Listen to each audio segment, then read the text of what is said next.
I'm Bruce Fummey. If you want to know the history of Scotch whisky, but you're too busy getting your next dram to read a big book, then let me distill it for you.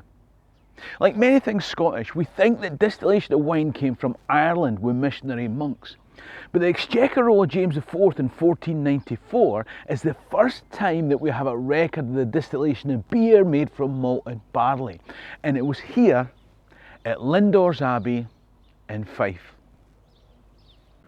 Over time, this aqua vitae, the Latin for water of life, would become the Gaelic Uisce Bea.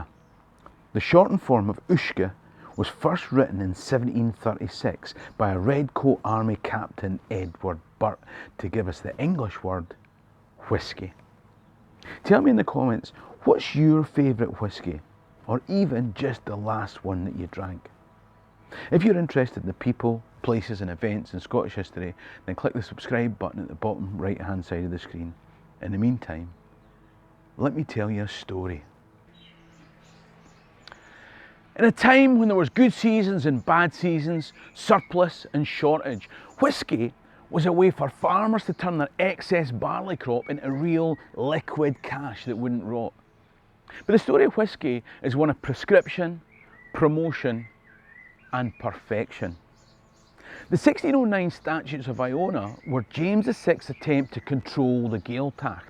And one of the things that James did was to restrict the sale of whisky from the mainland to anyone in the islands other than barons or wealthy gentlemen. Now, right down in the modern day, governments tend to control whisky, but they tend to do it with taxation rather than outright bans. But the first time that happened was during the English Civil War. The English Civil War started because Charles I wanted to tax the English Parliament so that he could fight rebellious Scots. But the Parliament said no. And so he needed to tax Scotch so that he could fight rebellious parliamentarians. But it was a temporary tax in 1644. Not quite as temporary as you might think, eh? But taxes have guided the route of the whisky road ever since. The first commercial distillery was Ferrintosh in the Black Isle. Now, during the first Jacobite uprising in 1689, Jacobites burned down the distillery that was owned by Duncan Forbes of Culloden. With compensation of £54,000 due, the Scottish government said, I tell you what, why don't we waive the taxes on the whisky made from grain in your land instead? So Forbes bought up huge swathes of land, built distilleries and villages for workers to tend them. Then the Scotch whisky trade expanded because of an increase in taxes. You see, not long after Scotland had been subsumed into England, London, being heavily in debt, decided to extend the English malt tax to Scotland. Now this caused rioting in the streets. Incidentally, I'll leave a link to my video about the malt tax riots at the end. But the tax on malt made beer more expensive in the lowlands, and so people turned to untaxed whisky smuggled from the Highlands. And the water of life flowed from north to south. This created problems for authorities. It wasn't just the loss of tax revenue, but control of grain supplies, and in the post-Culloden world, control of everything Highland. But pretty much every farm was distilling whisky, as they did here outside Crieff at the oldest distillery still active. Whether you're American, Canadian, Australian or Kiwi, the water from Loch Turret has been used to make whisky here since before your nation state existed or was even conceived. They were distilling here in 1784 when the Wash Act banned private stills and split the country. Cheaper licences for smaller stills in the Highlands and higher fees for bigger stills in the lowlands. Now, if you're thinking, that won't lead to an epidemic of smuggling, lowland stills having to run faster and at a lower quality to compete, accepting all sorts of crap, thereby reducing demand, creating even more smuggling and illicit stills, then you've probably been drinking too much of that dodgy lowland whisky you're so fond of. The government said, right, a tenner. Every licence is a tenner. we'll reduce the duty per gallon and we'll say no more about it. And by the way, landlords, if we get so much as a sniff of vanilla, blackcurrant, Christmas cake or floral notes on your land, we'll come down on you like a ton of bricks. Actually, by that time, Isaac Newton had worked out that a ton of bricks comes down at exactly the same rate as a kilo.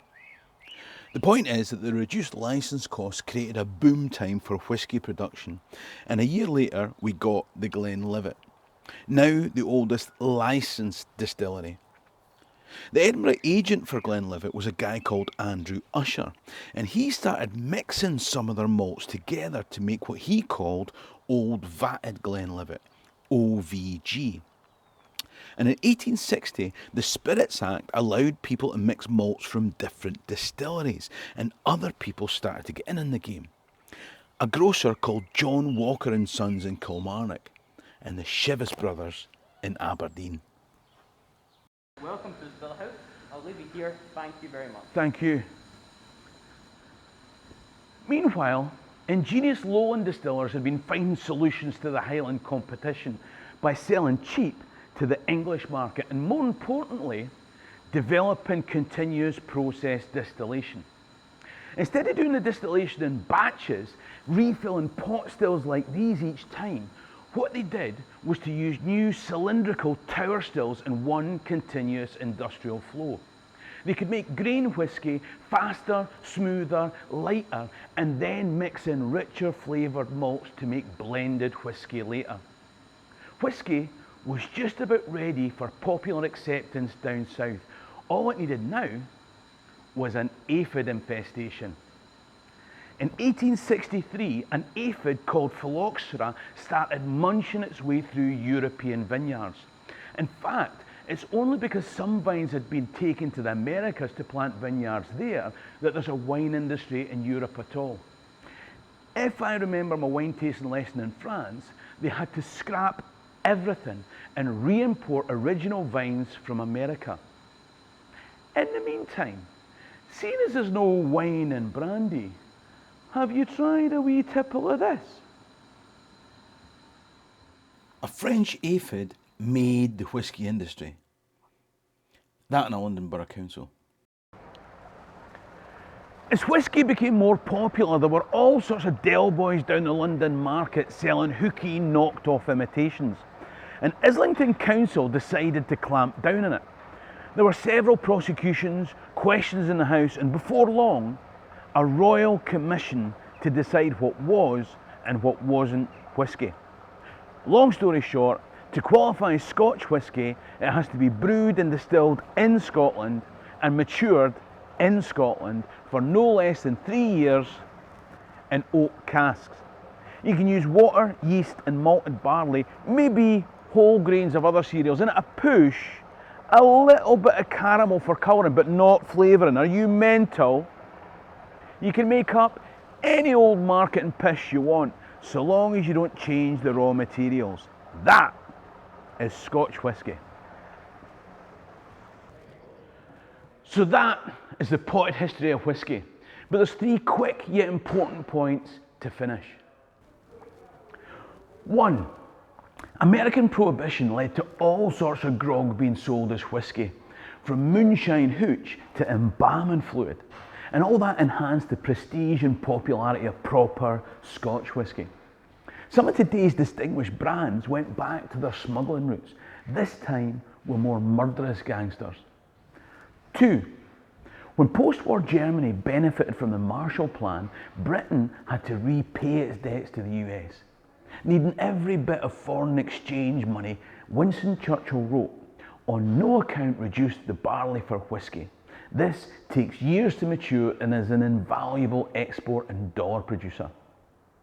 Whisky continues to generate foreign exchange and tax revenue to this day. And lastly, varying taxation and the time for maturation creates challenges in projecting future sales volumes. Over the years, combine that with incautious entrepreneurs and oversupply, and there have been bankruptcies, corporate amalgamations, distilleries closing, reopening, smelling of mothballs, and a Scotch whisky industry largely owned by foreign companies.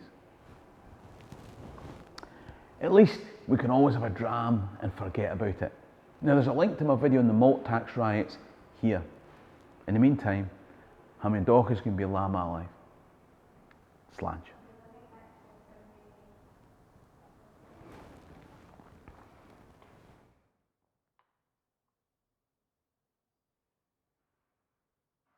Give it 10 seconds. Should be about 10.